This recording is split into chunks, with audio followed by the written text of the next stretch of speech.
We're live.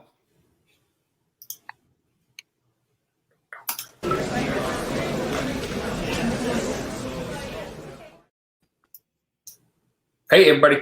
Welcome back to another episode of Skill Series Live, where we are sharing knowledge for independent living and learning, or learning and living and whatever we're doing, focused on self-reliance, independence, and individual learning. So we're creating this database of classes. You can come, you can learn some tidbits, some information here and there, find instructors, especially across the U.S., get out, learn some more, continue your growth and education in a self-reliant sense. For the people tying in, if you're watching on our website, there's a button in the bottom, that corner, I think, that says chat. That will not engage you with this interaction. You have to physically be typing in the comments either on YouTube or Facebook if you want your comments to come through here. We will be monitoring comments, so if you have questions, concerns, ideas that you want to share, add them in the comments, throw them in there. We'll bring them up, we'll discuss them. We don't have as much of a formal format today, but we're discussing some pretty crucial topics. On to me, huh? Let's do it. All right. Hey, so we're missing one guy this time, Casey, or any representatives from Georgia Bushcraft.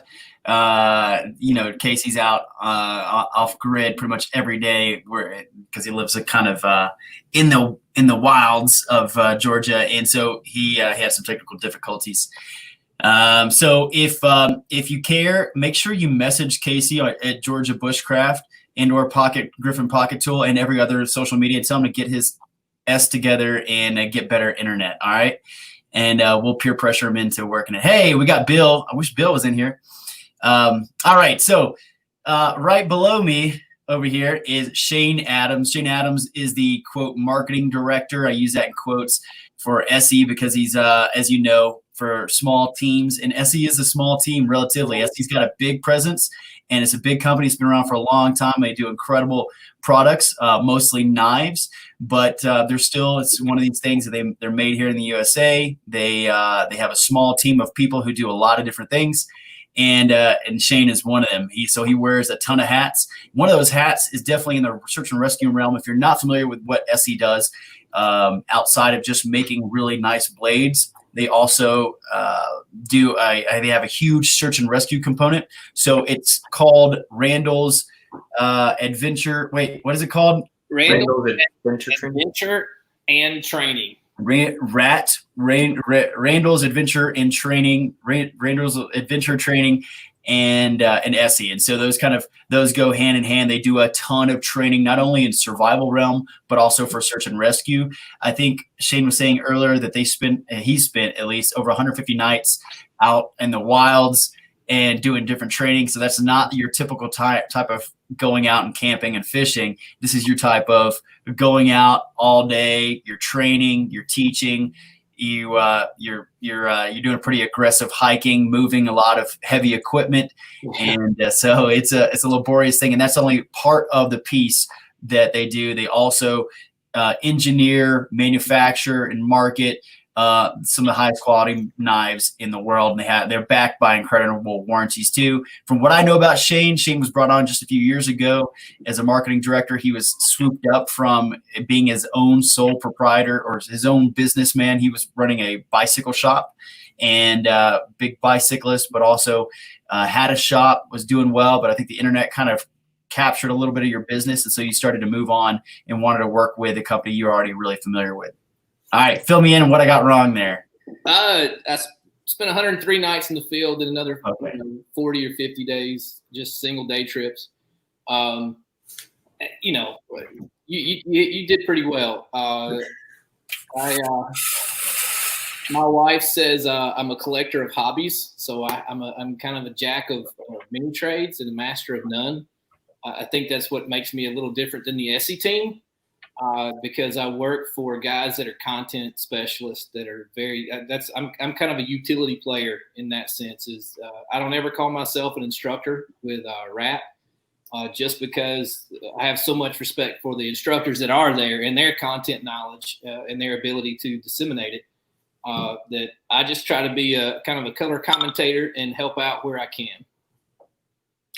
And so just to jump on that, I think, let's see here. There's a couple questions. I don't know if you posted this or not when I was talking. Kenny Walker says that's what he looks like without a helmet. You notice Kenny's there. Kenny's got a helmet on too, and once again he's crawling out of the bowels of the earth like the rest of us. Kenny spent a lot of time with us on the rope. Good friend there. Good to see him here. And then Mr. Jeff Randall himself says, "Ask Shane about Oliver." No comment. No comment. I don't know what he's talking about. Cool. Well, other than diving in, I know you're your own business owner and you have a ton of hobbies. And I know you have a passion for small business. It's one of the big passions you have, and that's hence why you've allowed us to kind of infiltrate and be buddies with you. I just not to go into my own background, but just to let everyone know that I probably wouldn't be here where I'm at right now without a little bit of SE2. Back in the day, I don't even know how long ago it was, but I was probably a teenager or younger. I was a big fan of SE. SE's forums used to be a big deal for the internet in its infancy, and I was one of those people who would follow along, was a big fan of SE and the knives, and also the forums and what they created. So I've always been a fan, and so I've followed SE, and so now to be able to talk with you guys and be buddies with you, it's kind of one of these come full circle things, and I have to thank you for being passionate about small businesses. There's a lot that you interview, a lot of small businesses, because SE's kind of the big guys, and there's a lot of small businesses you help out, us included, all the time. Well, we're always, for us, it's about the right people. I mean, ultimately, we don't view ourselves at all as a big company. I mean, if you really started looking at it, getting down to the nitty gritty on our payroll, you've got Jeff, Mike, Patrick, Bruce, myself, Jody, and Jan are in the office. And we're a very small company, and we just have people that are very good at what they do, and they work really hard. And I'm very pleased to be a part of the team, of course. I started training with ESEE or with Randall's, and to be honest with you, the first time I showed up at Randall's, I didn't even know that that Randall's and ESEE were related. I was seeking out some training of all different types, and started with firearms training and moved from there. And I found out that this place was pretty well known, and it was just a couple hours from my house, and that's what struck up my desire to go there. And then ultimately a friendship with Jeff and Patrick. Patrick happens to live in the same town as I do, so it's just kind of a coincidence. So that's just kind of cool, and how it all came together. All right, I'll let old Casey join in here or give it a shot trying to join in. I'll see how long this works for. All right, Casey, I guess we're gonna do the whole intro all over again. We'll start the whole thing. Oh, convenient. Thank you. All right, please so just restart it all for me. Into all right, so great background, working for a great company, and I think this is when we get out the PowerPoint slides, we start talking about how important positive mental attitude is. Yeah. Okay, no PowerPoints. Learn me something. Oh, no PowerPoints. All right, on to you, Shane. So that's just it. That's your intro, and you just kick it. I don't know. Do I have a better segue? No. So I got a segue. Shane's awesome and knows what he's talking about. I can't wait to hear what he's talking about. So when you guys talked to me about asking, like, that you wanted me to teach something, and I don't feel like I'm qualified to teach anything. But it's something I can remember my dad told me, if you're going to be dumb, you better be tough. And so I feel like I'm reasonably tough in that sense, because I'm pretty dumb at times. I've done a lot of stupid things.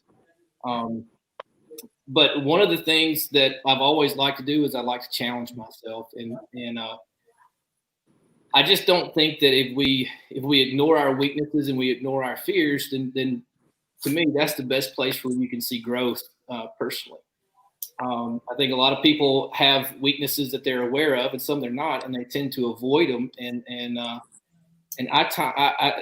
don't like, more than fear, I don't like being afraid of something.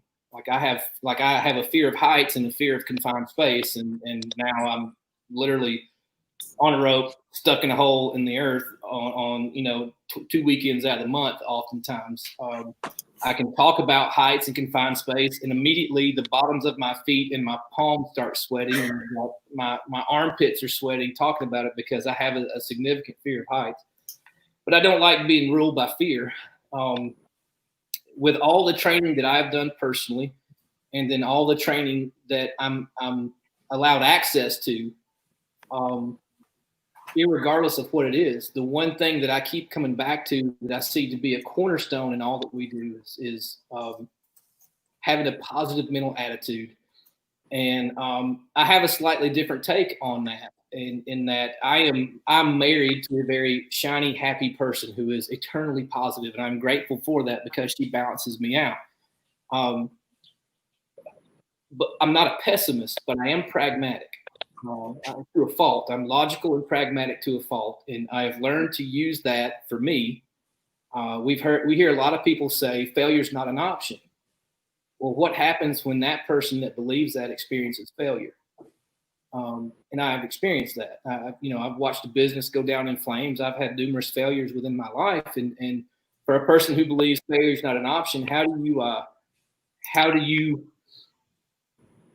you come to terms with the fact that everything you just thought wasn't an option suddenly is your reality? And so for me, I deal with that in knowing that failure is an option. Quitting's an option. You can always quit. And I tell myself that when the going gets tough, one of the things I'm very real with myself. I can quit anytime. Just don't quit now. And that is kind of my mantra through a lot of this stuff is I can think about hard times in my life personally. And it's one of those things where it's, I'm honest with myself, and that means I can quit anytime. I just don't quit now.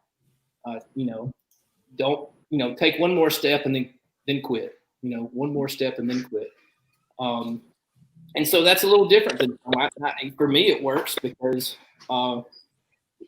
that's what helps me to know that I'm looking at a real situation and that I have options, and I think it's just actually for me, it's a more powerful choice to not just keep going, So what's one philosophy? I like what you said there with you can't ignore the weaknesses, and that's something that we do. One of the better mentalities that we've encountered in the dog training world is that you have vast personality differences in learning methods for any given dog, and it works the same for people. But what you should do is train to your weakness. Mm-hmm. And that's what we do with the dogs. If we have a dog that's very compulsive and wants to chase moving things, then we focus on that and we train them and we focus heavily investing time and energy to improve that to where it's no longer their weakest point. And so I think the way you said that we can't ignore our weaknesses, even in humans, I think that's a very good thing to do because it makes you a more well-rounded person in the long run. Well, for me, I fear more than I fear failure, if that makes sense. I think once we get over the fear of failure, once we've experienced failure, once you've found your limit, then you know where you can work. So we got a question here. How did you get past that fear of heights? I don't know who Mr. Adams is. My dad. Crazy cross. I haven't gotten over my fear. But I face it every time I get on rope, and I'm not exaggerating to you right now. My palms are sweating and my armpits are sweating, not because I'm on screen, but because I can sum up that fear just thinking about breaking over the edge on on like Valhalla Cliff or Valhalla Cave is 227 feet, and once you break that L and you're over the edge, there's nothing but air between your rear end and the bottom. And so I have to have a mental conversation every time I go. And in the same cave, actually in Varnado, there's a low crawl that's really, really uncomfortable for me. And I have to get this, verbal judo kind of in my brain going on that I have to just work through it. And so for me, I've built I've built those mechanisms up because I've challenged myself. And that's the part of it that I think most people shortchange themselves on is I think a lot of people quit at 40%. And so if you can do 41% of your efforts, you're doing more than most. And if you can go to 50 and then 60 and then 70, you're doing way more than what most people do. And so for me, I seek those opportunities out when I can. I'm going on 49. My body, I'm a little more cautious than what I used to be. My body doesn't recover quite like it used to. I don't take the dings and dents quite as well as I used to. But I still feel like I don't feel like mentally I've ever been sharper, but you have to be honest with yourself. And that's one of the things that's important to me. So that's a really long question or answer to a question of how do you get past the fear? I don't. I just learn to work within the confines of it. Well, and so with that, like when you're going through one of these fearful encounters, whatever it is, you said that you tell yourself you just can't quit right now. But I mean, does that tie in also? What are you thinking in the sense of like a positive mental attitude other than just telling yourself you can't quit?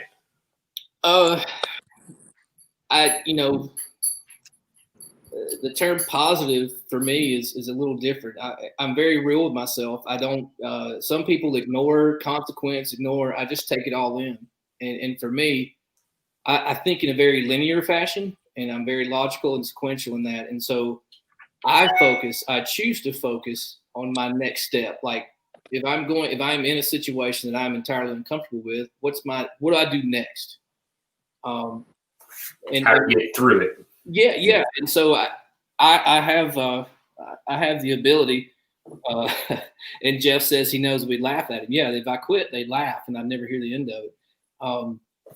But for me, the focusing exercise is, what do you do next?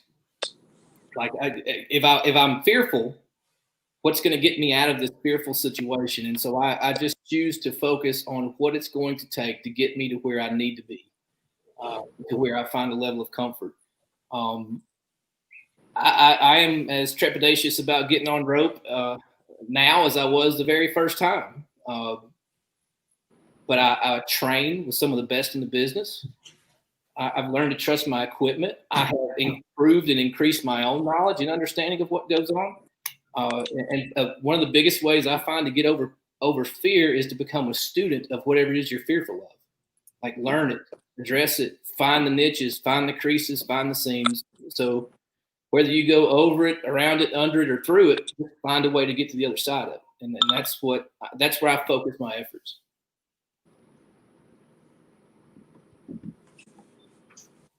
Nice little, I'm typing out some of your little pieces of gold here. I like that one too.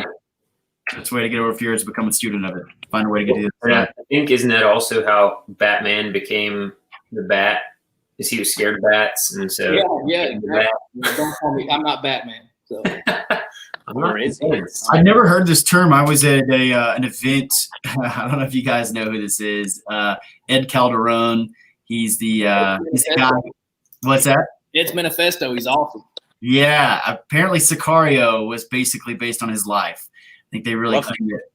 Yeah, the movie Sicario was based on his life. So I did a class with him this weekend, and something that came up was obviously they put you in some pretty extreme situations, but the term that I heard that I guess I'd never heard it before was fear inoculation. You guys ever hear that? Yeah. Okay. I don't know why that's never come up in my life too, but that seems like kind of what we're talking about is that fear inoculation where just like you inoculate against some type of virus or something, you purposely put yourself, you subject yourself to that, at least in special doses and in controlled doses. And I think that ties into those small doses. The inoculation is because there's going to be a real world event that you will not be in control. You're not going to have Jeff Randall maybe rigging you up and confidently just jump off a cliff and know that, oh, Jeff's got it. I have confidence. There's going to be a situation in which there's going to be a fear arise. You might be put in a building might fall and you might be in a confined space. And instead of freaking out, you've been in confined spaces a lot. And that wasn't under your own pretense to put yourself in this, but you have to be prepared for all these circumstances. And so to tie this all back around into a positive mental attitude, which I think we all work in the survival industry, we want to be prepared for the things that we are the most unexpected things. However, the irony in that statement is if it's unexpected, we never expected it. You can't expect the specific situation. So all you can do is prepare for the unprepared. So to kind of tie that back in, like what do you think you're preparing for? Or how do you prepare for these extreme situations other than, like we said, kind of this fear inoculation? So we don't know what we're preparing for, but we are shooting for something. So what's our ultimate goal? And my ultimate goal is to be the most well-rounded person I can be, to do whatever I need to do to save my family, save myself, or save others in any situation.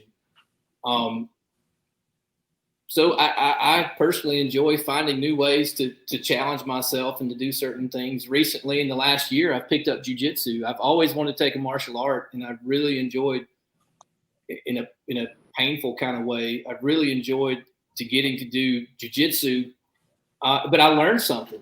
So the closest, I've never had a panic attack. I've been in some pretty extreme situations. I've never had a panic attack. The closest I have ever had to having a panic attack, I was rolling with a guy who's similar in size and weight as I am. He just happens to be a black belt. And he put me, I wasn't being choked.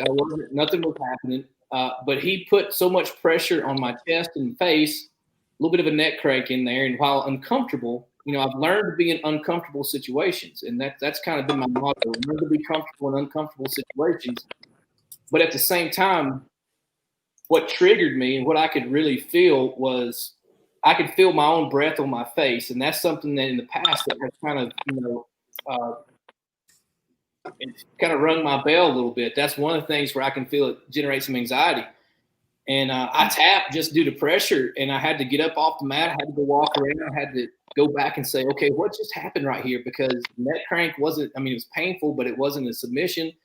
I wasn't being submitted. What was going on? And I came to find out it was just the pressure and my hot breath on my face. And it was, don't get me wrong, it was very uncomfortable, but it was certainly something that was tolerable. And so I went back to the same guy, and then another buddy who's a brown belt and another guy who's a black belt. And I said, look, get me in that position every time we roll.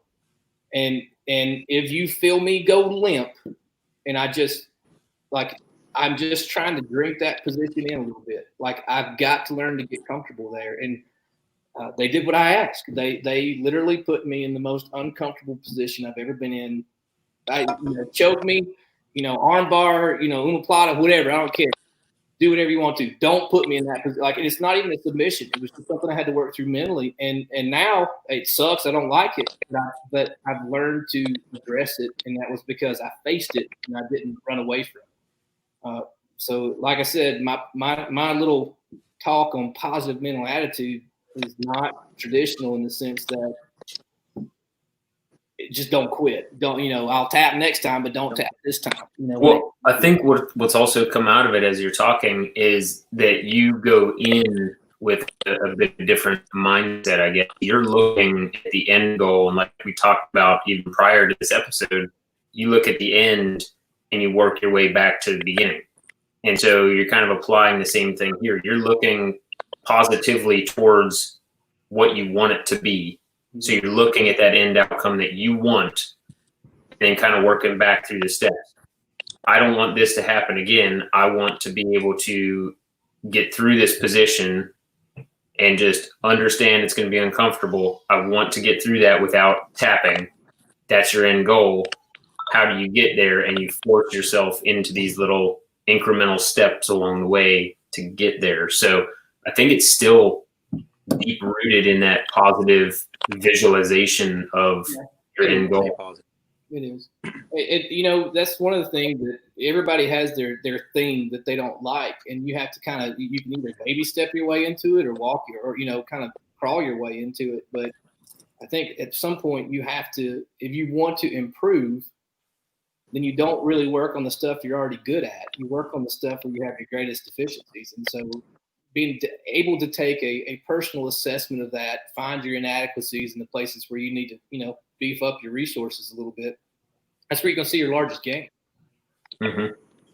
And it kind of goes across the board, I think, with everything. And we talk about it a lot in bushcraft and survival, that positive mental attitude is required, essentially, that it's even more important sometimes than food, water, shelter, that if you don't have that positive mental attitude to try, then you might just curl up and die in the snow. And that transitions throughout all of life. And some of the ways that you can do that is some of this fear inoculation, whatever. And in bushcraft events, we talk about that some, that go out with a full kit and you're comfortable with that kit and you can use it, but maybe you do a day where you remove your knife or you remove your tarp, and like just doing these small little things to expand your comfort zone. And of course, that's in a survival bushcraft sense. There might be people out there that are terrified of camping. They don't want to go out in the woods because there might be bears.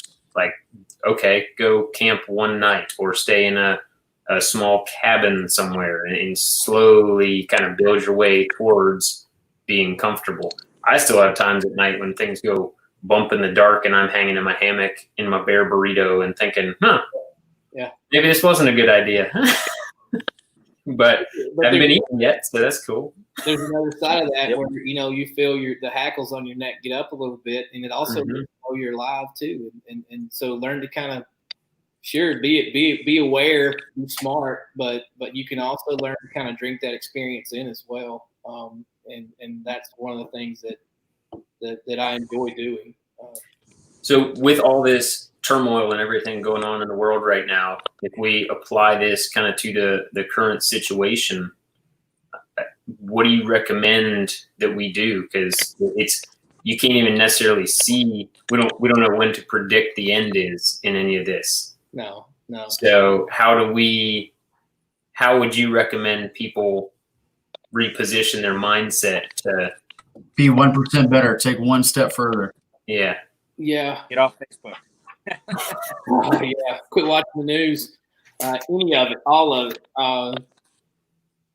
That's one thing I will, just as a sidebar, I have had to control what I let in for my own mental well-being. Now, where this applies is not just the news channel you choose to watch or who you unfollow on Facebook. I believe everyone has the right to voice their opinion, do whatever else, but I also have the right to do what's best for me mentally. And so that plays out on Facebook. It plays out in the news. It plays out in a lot of other places. But where it also plays out is when you're working with a team or you're working in a situation. I choose to be the more tense and the more stressful the situation gets. I'm very intentional about being calm and collected and composed. And a lot of times, you know, the people that I'm around, my family and other people, they think he's always got it together. I don't have it together. I'm scared shitless just like everybody else. I'm just having to process it differently. And so to be able to be the person that controls what you do and say and how you manage yourself, you also need to realize that if you manage yourself well or if you manage yourself poorly, how that affects the other people on your team. We have been in situations in training and in some live things where someone is not able to control their mouth, their attitude, and it's cancerous. And so I am very fortunate to be around a merry band of idiots, more or less, where just the harder it gets, you laugh, you know, and laughter is contagious and a piss poor attitude is contagious. So which one do you want to be a part of? And so I have watched, I've watched couples in an adventure race years ago where I'm sure a husband and a wife got together and thought, hey, it'd be fun to go do this adventure race. And they just lob its obscenities across the canoe at each other. And he's like, you know what? It's not fun anymore. You know, we're not really getting out of this what we thought we would. but that's intentional. Like you have a choice in that. And so for me, that positive mental attitude is people need to understand that they have a choice. You have a choice with what you let in. You have a choice with what you let out. I choose who I give my ear to and who I allow to influence me. And then I also can be intentional about who I build up. If I see somebody on our team that's struggling, I can choose to either, give them a boot in the butt, or I can give them a word of encouragement. As Jeff just commented there, you embrace the suck and move on, and even relish the suck. Like learn to just I guess if you look at my Facebook profile, you'll see a picture. The entire year of 2018, we trained in the rain. Like I had permanently pruned feet and hands all of 2018. And there's a picture that I used as my profile picture or my wallpaper on my Facebook page. And I'm wearing a black jacket. I'm on a ledge. I'm working the top part of the ledge. And it is absolutely pouring rain. It's in April and I am freezing. I mean, absolutely freezing. And every time I look at that picture, I can get chills. But at the same time, I remember working through that picture going, ooh, this sucks, but it'll be over. And I'm serving a purpose. Sometimes you have to, factor yourself out of the equation and understand that you're working for a purpose for other people. And that goes back to a positive mental attitude too, is I'm not here for me sometimes. Sometimes I'm doing this for somebody else. Where's my focus? I just factor my feelings, my thoughts, my misery out of it and just serve my purpose for that given time.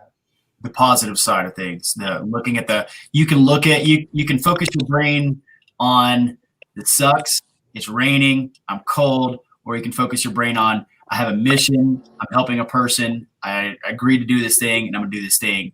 And it's correct me if I'm wrong, but it's like binary. Just focus on the good side, not the bad side. Yeah. And I think also just to kind of piggyback what you're saying with the news, because I think we started this with the news conversation. I think some people say junk in, junk out, and just like feeding your body bad nutrition, feeding your body bad news, which almost all news is bad news. Come on, if it bleeds, it leads. It's the point. It's entertainment. And negativity sells way more advertising dollars than positivity does, right? So news, just generally speaking, is just negative. And when you're allowing your brain, just like on the side of that cliff when you're wet and cold, to focus on the negative, all the bad things that are happening, and not focusing on all the good things. Because if we look around the world, there's a million things to look around and be positive about. Oh, yep. Yeah, absolutely. And Shane. Yeah. I was going to say one of my favorite quotes, I think it's Colin Powell. It says, optimism is a force multiplier. So if you are optimistic and no matter the situation, you're good to go, and, you portray that, everybody around you, they're going to feel the same way. If it's business, if it's a survival situation, whatever, optimism is a force multiplier.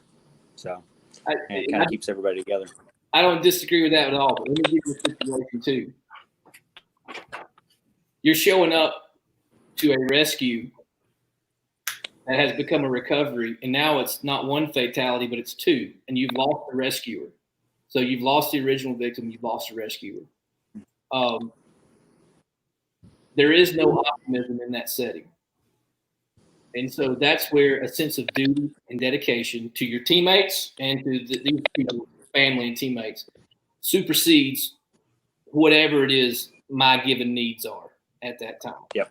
And so I'm 100% of a believer in optimism. But at the same time, I think a lot of people are optimists till they get hit in the mouth, or they bump up against something where it's really hard to be an optimist. And then that's when you have to be able to compartmentalize, focus, and then perform. And that ultimately is what I want to happen. Is I want my best performance to be the next performance.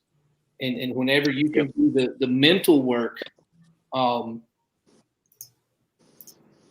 that's the thing. People can do CrossFit. They can do all this. People can buy a gun. They can go shoot paper targets. We can go do all this stuff. And so many people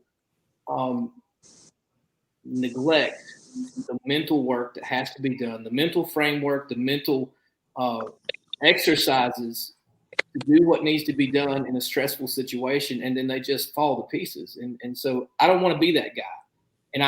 I'm not that guy yet, but that's where I aspire to be. And so to be able to address my chinks in the armor, to have people around me that point them out, man, that's something good to have. I'm blessed to have that ability to do that. Yeah, I think I heard another nugget in that is just this little tidbit on the end you said is basically accountability. I guess if you're going to try and build some resilience and build the why in your life, why keep going, you got to have good people around you, and you got to have people who will hold you accountable, huh? Well, absolutely. And aside from my wife and my family, we are who we hang with in that sense. And one strategy I've had my entire life is, and I said it to you guys earlier, is I always want to be the weakest link in the chain, because then I know the strength of the chain, and it also forces me to get better. Because if I'm the strongest link in the chain, then I don't know what the weakest link is, and I'm complacent. So when I am put in a position, you're the smartest person. Yeah. As you say, if you're the smartest person in the room, you're in the wrong room. 100%. And I'm rarely that person. And I like that because it keeps us humble, it keeps us hungry, it keeps us focused, and it makes us better. Yep.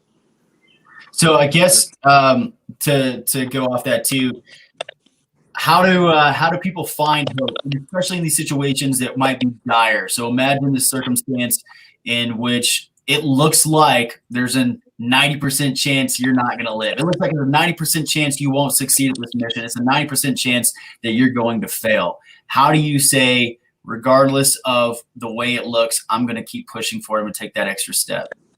I'm not sure I'm qualified to answer that one. I think that person's going to have to find their way in that.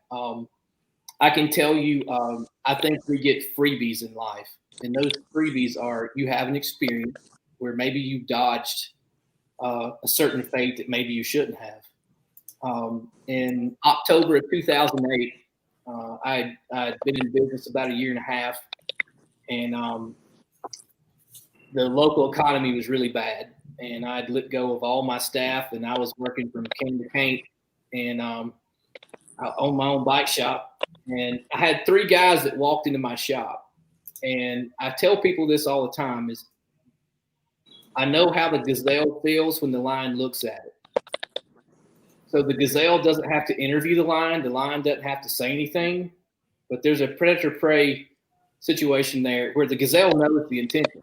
And I've never felt that way before in my life. I've never felt like prey. And 3 guys came in, and we kind of did this little song and dance for about 20 minutes, and then they left. That's when I realized then that I needed more training than what I had, and I got a freebie. And that was a catalyst for me to seek training in a lot of different avenues.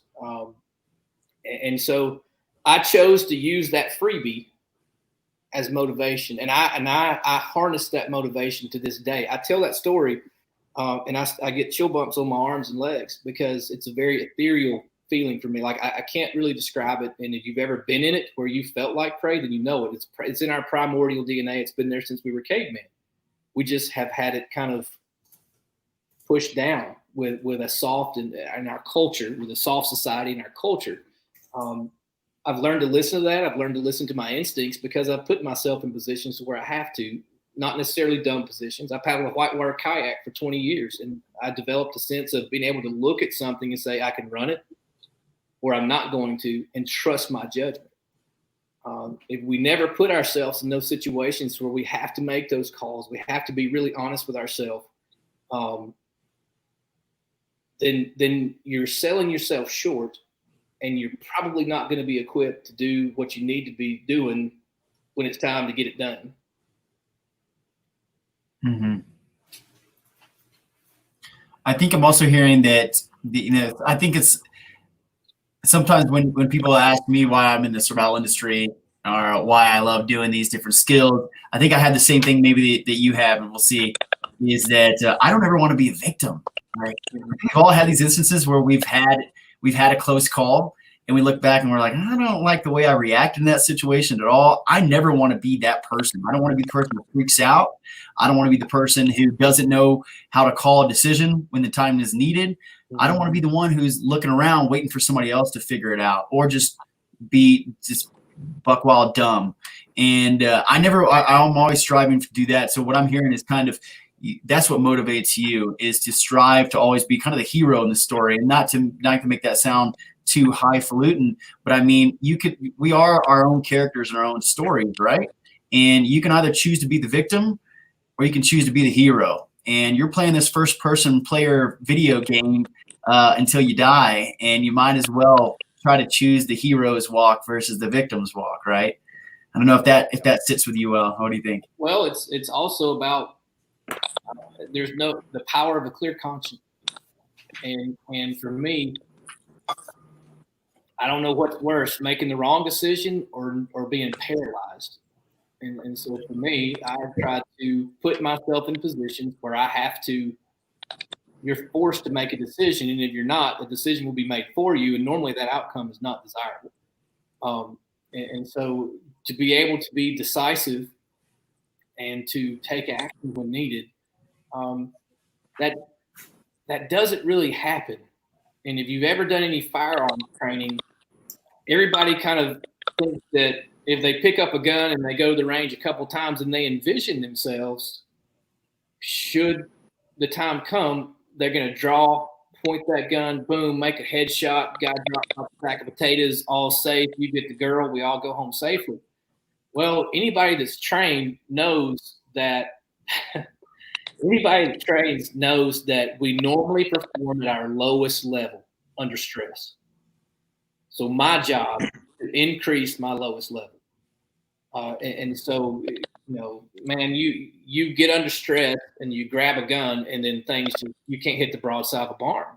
You just you put one person who says, I've shot my whole life, and then you put them on a clock and say, okay, now you've got to hit the draw stroke, you've got to hit that target, you're 3 yards, I want a headshot.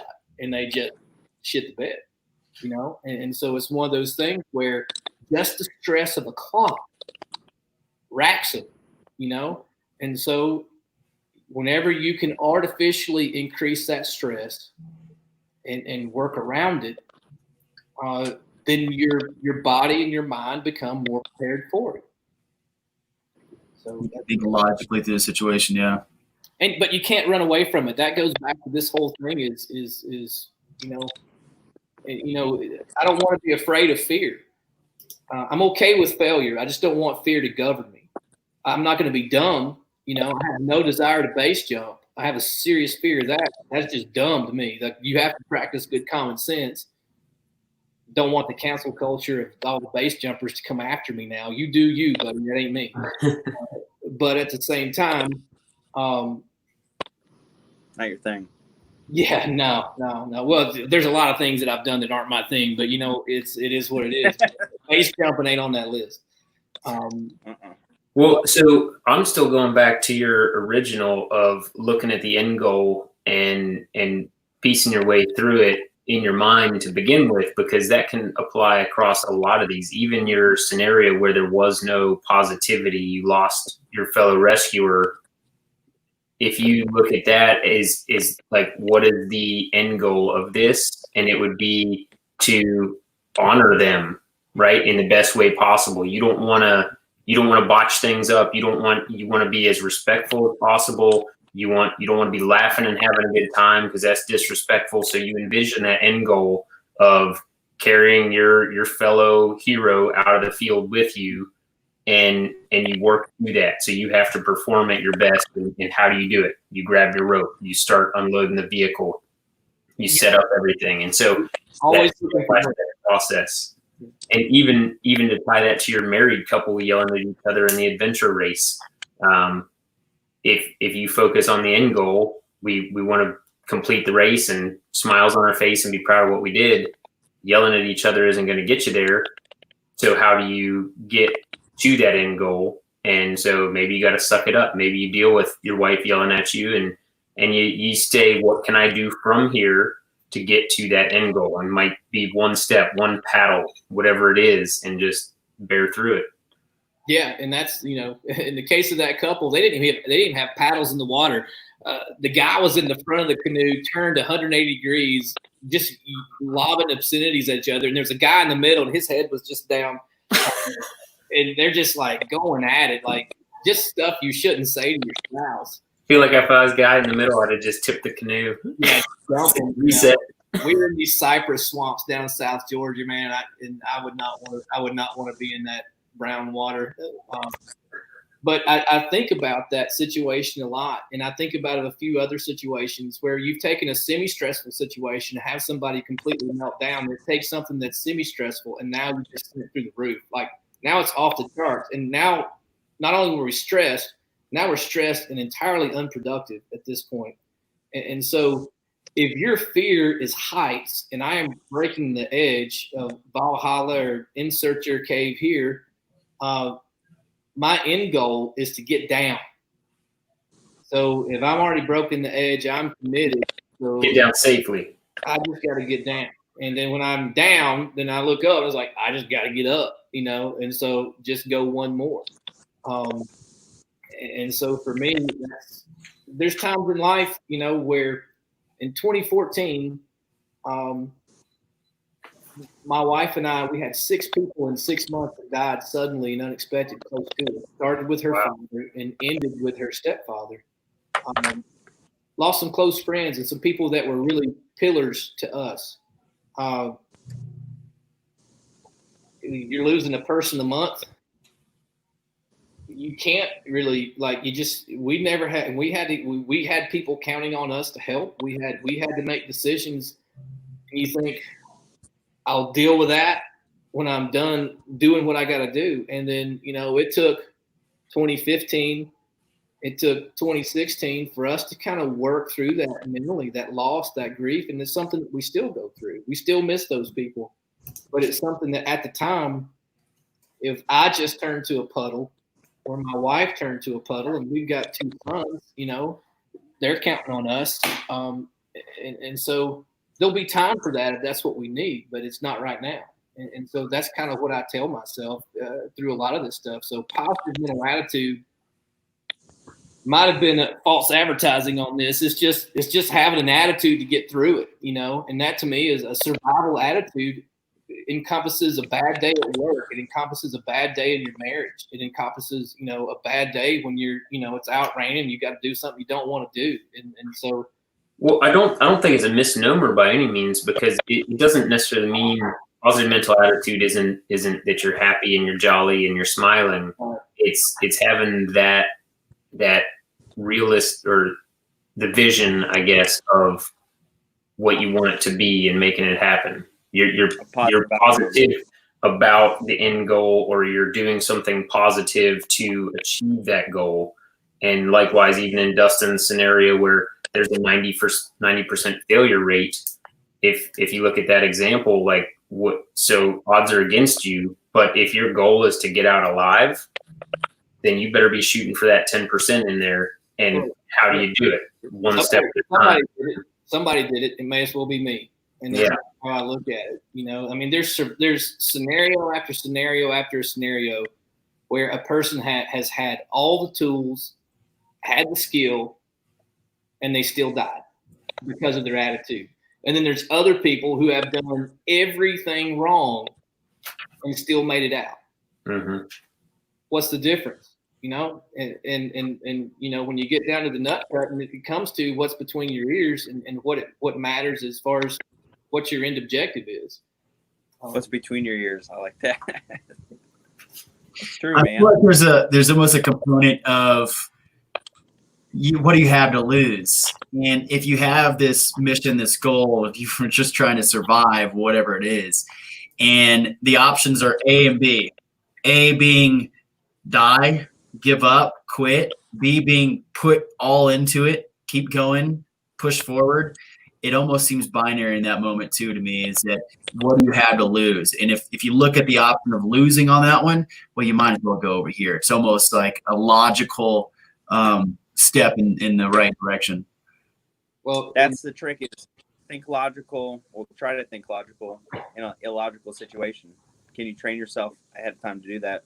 Maybe with a positive mental outlook, but you got to try and think logical about it. But if you take a practical approach, like something like we're talking about, that on a daily basis, how do you want your work day to end? Like if you go through this repetition every day, envision a goal, do the steps to achieve that goal, make it easy to begin with, and then start pushing yourself more and more. But even just going through that neurological process of here's what I envision at the end, here's how I break it into pieces, and trial and error. You might not hit your goals, you might fail a bunch, but going through that, you'll learn how to space your goals, how to break down each of those steps to the point that it'll become second nature, that when something happens, what's the end goal? How do I process this? How do I get out of it?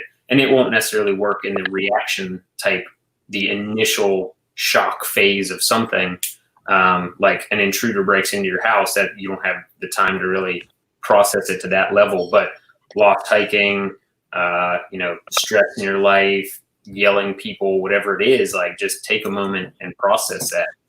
Can I share something with you, Shane? I hope Jeff Randall is still on here. And to go exactly what you're talking about, Nick, that moment to process. I learned this thing. I think it's completely fake, to be honest. I think it was a made-up story, but it's still really good. So doing like high angle rescue up in Alaska for the zip line tour, what they taught us to do is take a mental cigarette, that mental cigarette break. And what the story of this situation was, Paul Petzl, the founder of Petzl, the inventor of the headlamp, he was also a world-renowned high-angle rescuer. He was one of the best. And so there was a situation in which there was a person on a ledge about to just fall off, like barely just hanging on. They call Paul in. He drives up.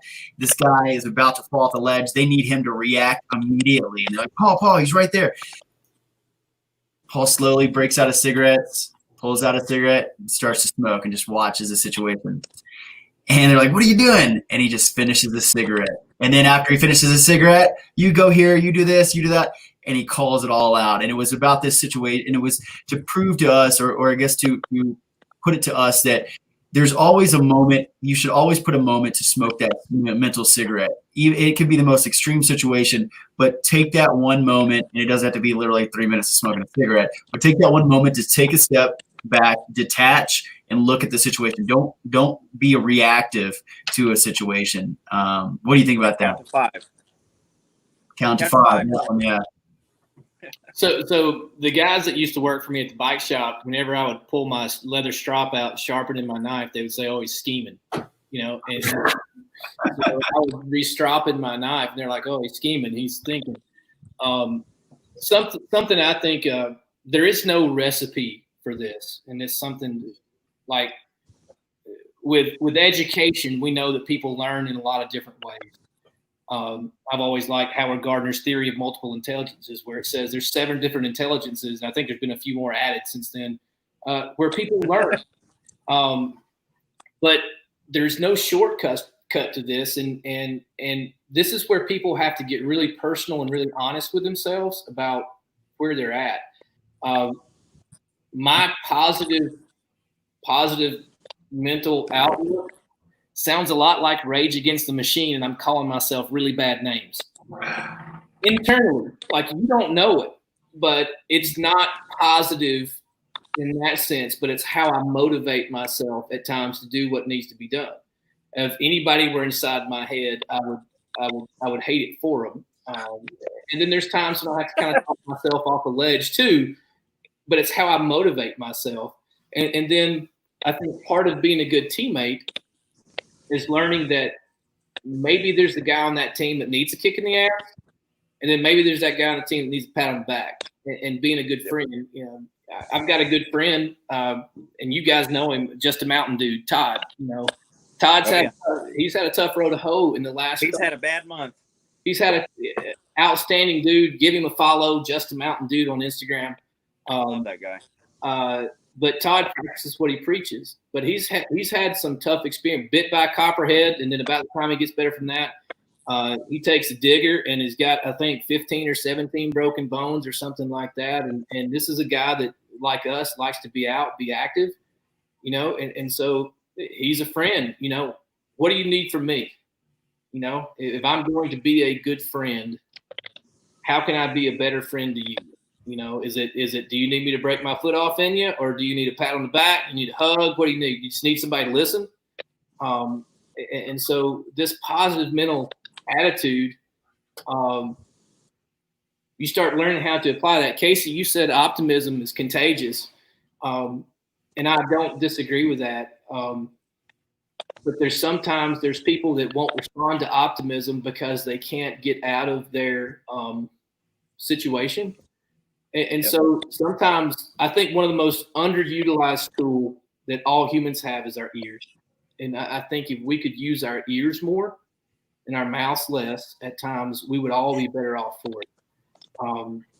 So when it comes to, you know, team dynamics, you know, I look at us as a team. You guys are friends. We're all team. I try to build a team with people that I know encourage and challenge and test me. That's who I want to be around.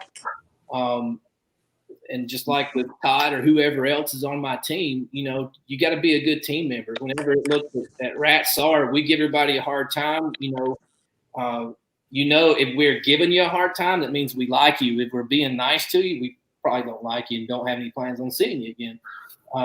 But you quickly, we call them out pretty quick. Either they can get in and mix it up with us, or they probably just go and leave a bad review on Yelp or something.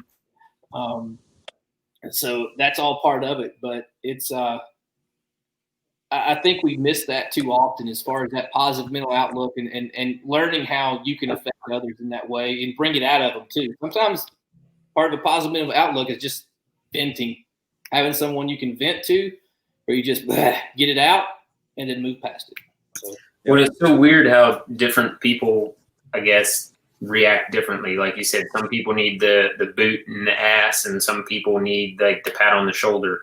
And for me, I'm not a very social creature, but that's the hardest thing to pick up on, is like how does this particular person need help in this particular situation? And that's a difficult thing it takes a lot of training and practice to figure that out, I guess. Yeah. But that's the best part of it. Some of them, you know, whenever I had my bike shop, I had, you know, a small business becomes like family, and it gets hard to try to move family along. And I'm happy to say that almost every employee that moved on for me, we still have a good attitude or a good relationship in most cases. And there are times when I had to pull those people aside and say, "You're not doing it. You're not performing. What can we do to get to where we need to be?" And I had one look at me and it's like, "Man, what's going on?" He's like, "What's going on with you? I can't figure it." He's like, "I'm not sure I need to be here anymore." I said, "Well, let's figure that out. Let's get you going and figure out where you're going next." And that was what he needed. You know, he was stuck. And we found a way to move him on in a way that was positive for both of us. And I just think that's a huge part of being a good teammate. This positive mental outlook is important for you personally, for me personally, but it also has a direct impact on our relationships, you know, all across the board. Well, I think we challenge everybody that watches this to test out this philosophy of look at the end goal, envision how you want it, and start taking steps to get there. And I mean, in our daily lives, in our personal lives, if everybody across the U.S. would do that right now, it'd probably be an entirely different environment than we're in. There's a lot of people being very reactive, and it's getting scary. But we could go a whole another hour, I'm sure, coming up on the end of this one. But some of the other things that you talked about there at the end, communication skills, man, we need to get somebody that's like a communications expert on here to do a class, because that's another thing the world is lacking, is everybody is so on edge that it's hard to even approach somebody without getting a reaction, as opposed to just having an open discussion. You can disagree, that's fine, but do it in a discussion format. So yeah, if anybody knows any comms experts or anything like that, maybe we'll we'll wrap up. Everybody's a comms expert on Facebook, right? I don't know about you, Dustin and Nick, but I think we need to go do some Randall's adventure training here soon. Yeah, it's been on my book for I mean, We'll make a team challenge out of it. You only get a Wazoo belt, and then we all go out together and got to see how we do things. Hey, we'll go from mild to wild. You guys can dictate that. We'll do it. Man, That's how we generate some content right there. Yeah. And for all those down. that watched this all the way to the end, and I didn't do it at the beginning, you can go to SKILLSeries.com.